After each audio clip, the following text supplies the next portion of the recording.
glad tidings, but also nadhiran, somebody who has a warning. Ultimately, this is the approach that we need to take in not only our deen, but also in our interactions with one another, that we shouldn't constantly be negative. There also has to be a high degree of positivity. Bashara, being happy with one another, providing a sense of comfort with the deen. Unfortunately, we've reached a point where there are two extremes. For some people, even if you speak to them slightly harsh or slightly terse, people get so offended and they say, listen, don't ever talk to me again. But on the other hand, for some of us, we're like a hammer and we see everything else as a nail.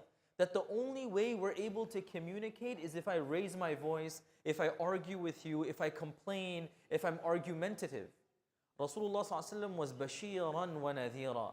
And in one very beautiful hadith, he ﷺ tells us about rifq, gentleness.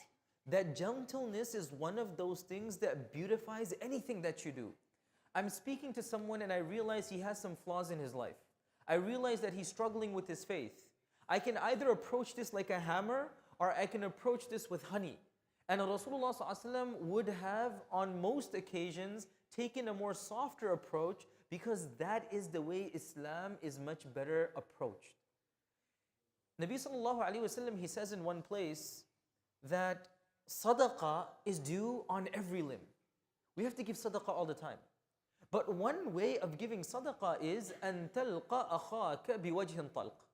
That even if it means that I will meet my brother or my sister with a smiling face, that is a form of sadaqah. And we often overlook how some of these small actions and deeds in our lives can have huge ripple effects. I'll just give one story, and I mention this very often.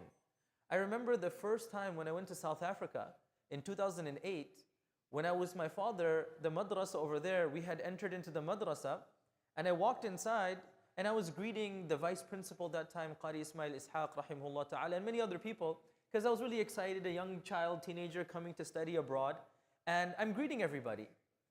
And then over the years, there was this one person who was a few years ahead of me, and he would always show me a degree of compassion, concern. He would always be there for me. And the year that he was graduating, he was very teary-eyed, and we were parting ways. It was the jalsa, we're all finishing. And I asked him a question that I should have asked years ago, but I said, subhanAllah, you're years ahead of me. You had no reason to give me special attention, help me with my work, help me with my studies. Tell me, what was that one thing that really gave you a reason to even consider me as a junior, giving me extra time? He said, the first day when you came, I noticed you were greeting everybody and I was feeling a little down. You came, you greeted me, you gave your salam and you smiled and you were asking me about the madrasa. And that day, that smile and that interaction was so transformative that I never forgot about it. And in my mind, I don't even remember meeting him. I didn't want to tell him that at the time. I said, subhanAllah, I don't remember this interaction that you're talking about. But ultimately, it paid dividends in the long run. SubhanAllah, we don't realize small things that we do. We're walking out of the masjid, we keep the door open. We see somebody's shoes on the floor, we pick it up. Somebody's struggling with the bags, we pick up the bags. Somebody's looking for directions, you give them directions. Everybody's busy going in different ways, you stop and you give salam.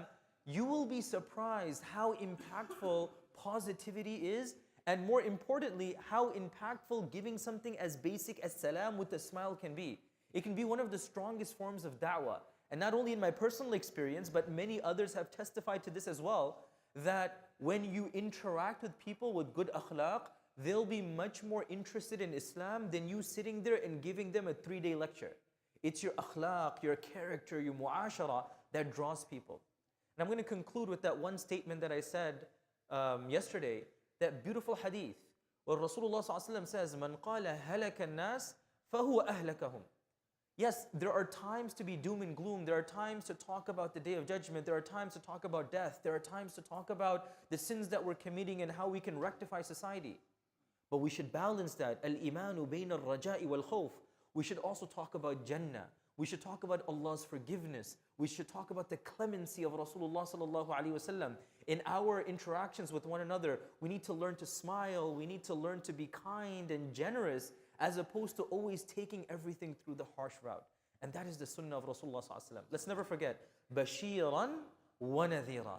Someone who comes as a warner, but somebody who comes as glad tidings as well. Rasulullah sallallahu alaihi wasallam would say, bashiru wa la tunaffiru, yassiru wa la tu'assiru.